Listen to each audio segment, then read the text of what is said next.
ते असे होल मारून घ्यायचे याही बाजूला, या बाजूला तर असतेच अगोदर, त्याला थोडं जरा राऊंड करून घ्यायचा।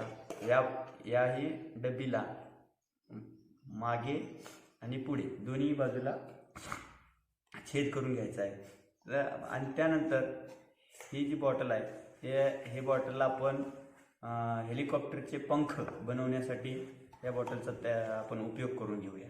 चला तर